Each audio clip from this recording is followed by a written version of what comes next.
Thanks for joining us at XM.com. For this special report video, we'll be having a closer look at the US dollar. I'm Cristina Marujos, and joining me today is Marios Hadjikyriacos, investment analyst. Marios, it wasn't too long ago when we were talking about King Dollar and how the greenback was acting like a safe haven, and yet here we are now. There are several reasons the dollar is experiencing this fall from grace, let's say.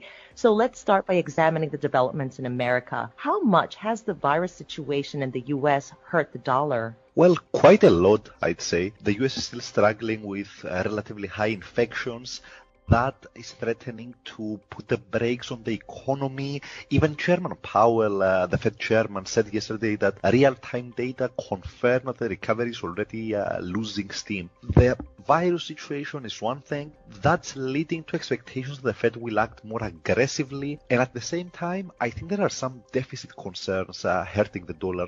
So the government deficit this year will probably exceed 20%, which is huge. And finally, safe haven demand for the dollar has really evaporated lately. Financial markets have come down, stocks are back near their record highs, volatility is on the decline, and all of that is pushing investors away from the dollar's safety. Now, across the Atlantic, we have Europe dealing with the virus situation with much more success. Infections are still low overall. The damage to the labor market has been much less because the fiscal measures were targeted to sustaining jobs. And most importantly, we had some positive steps lately. The EU leaders used the crisis to push for fiscal integration. That's huge, and that's what I think was the trigger for this latest surge that we saw in Eurodollar. And speaking of Europe, like you said, it is enjoying a very good couple of weeks, with the euro, of course, gaining on this renewed sense of unity and optimism.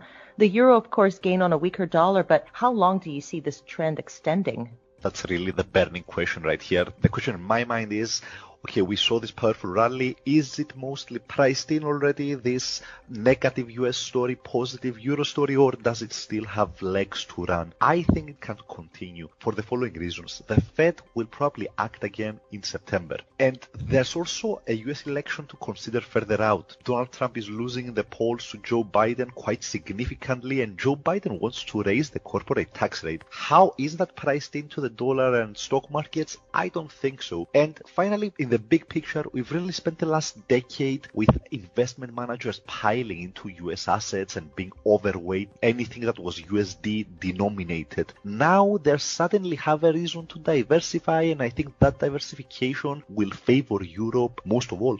So the greenback might be losing its shine, but is there anything that might change this going forward?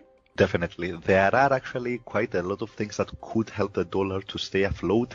The big one would be if the US virus situation comes under control. That would allow for a faster US recovery. It would shatter the whole narrative that the euro area will outperform, and it could help the dollar. Now, interestingly, the opposite could work as well. So if Europe is hit by a second wave and starts doing worse and volatility returns to the markets, then the dollar could gain both as a safe haven and because economic expectations for Europe are marked down.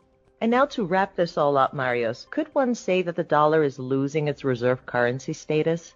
No, that has actually gained some attention in the media lately, and I want to discredit it. There's nothing to say that dollar is losing its safe haven status. So for one, the overwhelming majority of global transactions are still settled in dollars. US capital markets are far larger, far deeper, and more mature than any place else. And the big one for me is there's no other alternative. The one cannot be a reserve currency because China has a closed capital account still. The euro doesn't have a fiscal union behind it. So there's nothing to replace the dollar really, and in my mind the price action in March speaks for itself. When the world falls off a cliff, investors want to hold dollars. Now that doesn't mean the dollar can't decline. I think we could see some more weakness, but it's still the world's reserve currency, and it's not about to collapse or be destroyed.